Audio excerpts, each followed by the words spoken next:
I have a very suspicious mind.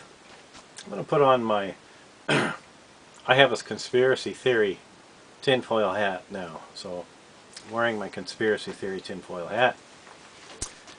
And I'm going to imagine that I'm I'm a high level government agent working in correlate. I'm working with a very large corporation.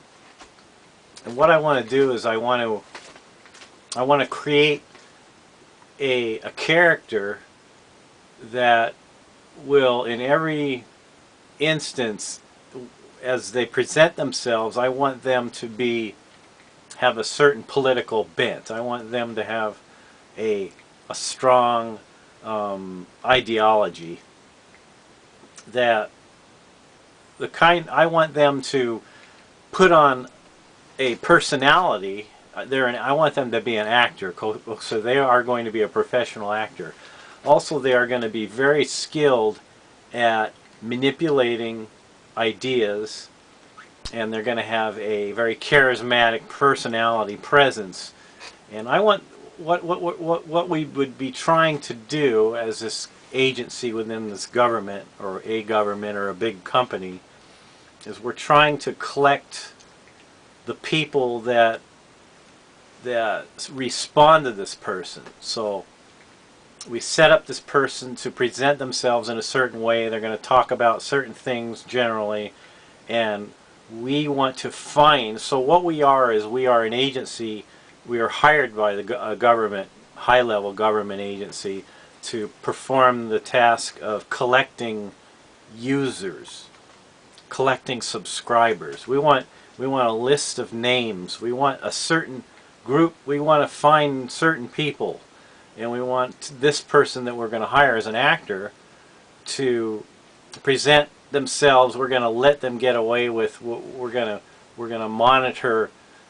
They're going to inform us of who's subscribing to them, and if somebody's sending them a message, what their message is. They'll relay the message, forward the messages if they are a significant message.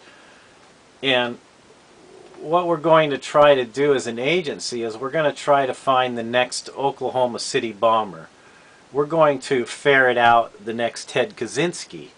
We're going to preemptively collect names. We're going to be able to find these individuals and monitor these individuals so that we can keep a close eye on them, because they fit a psychological profile that could be potentially they could like do a mass shooting, or they could do damage, or they could cause. They could be somebody in society that is hiding, that will find them.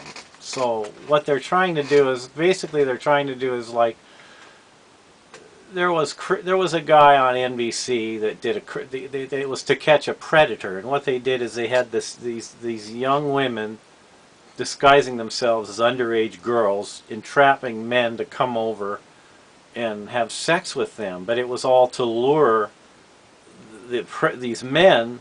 And so they would, as soon as they would come into the house and admit that they were going to seduce this young girl, then they would arrest them for predatory pedophilia. So in a way, they're kind of trying to do that. They've set up these people on the internet that are on YouTube that seem to have this philosophical or political bent. And what they are going to do is they're going to find all the people that subscribe to them, and they're going to listen in on their phone calls. They're going to monitor them outside of their home. They're going to watch where they go. They're going to see where they travel. They're going to see who they correspond with.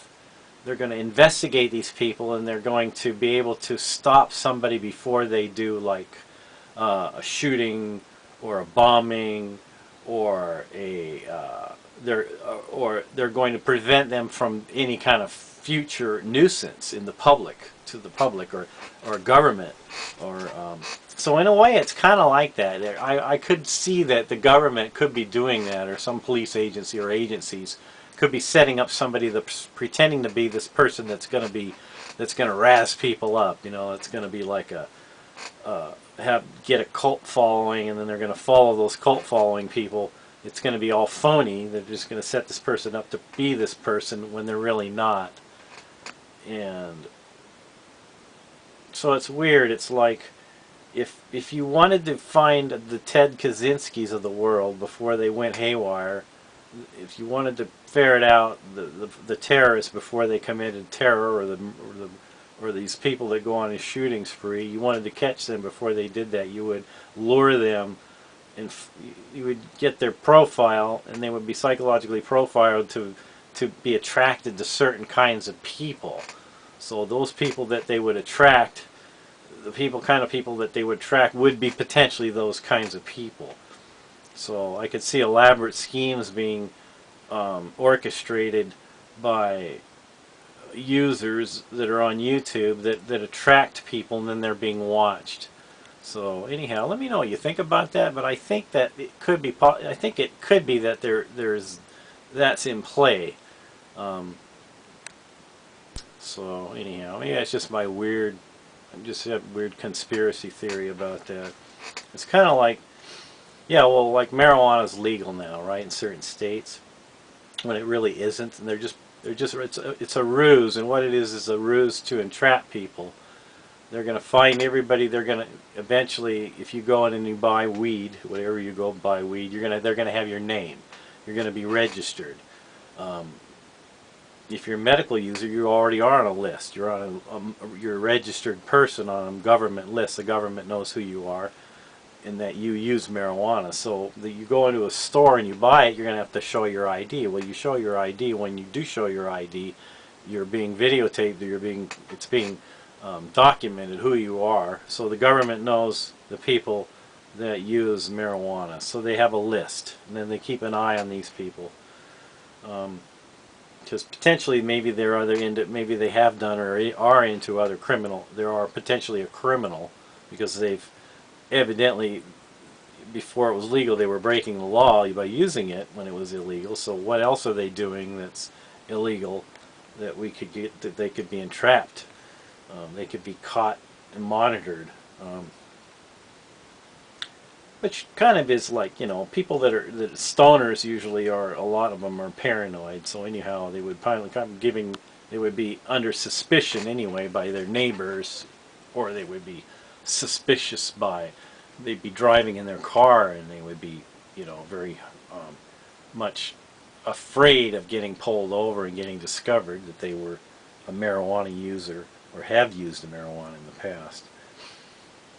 So anyhow, I think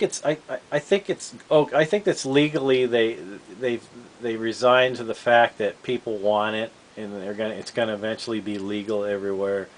But what they're going to do is it's going to be really, really hard to get a job, to work anywhere, and not have to do a drug test. So if there's any kind of residual cannabis in your system that's 2 weeks or 3 weeks or a month or whatever that's in your system, you're either going to get fired or you're not going to get hired for the job. So all these employers are going to have to, because of safety, they'll say it's safety. The insurance companies, you know, lawsuits and that, because people are suspect of being incompetent, or it will be suspected that they will be less able to do their job accurately and without making mistakes, or without creating a safety hazard. So they'll make everybody take drug tests. So it'll turn out that the only people that will be able to smoke weed are the people that are just like have money and they can just live on their income, or people that are retired, or people that are like on disability or something they don't need to work. So only the people that don't have to work will be people that are stoners, or people that are like bud tenders will be stoners. So anyhow, let me know what you think about that. You know, I was kind of thinking like, well, you know, maybe things aren't the way they seem to be. That's what I'm thinking a lot.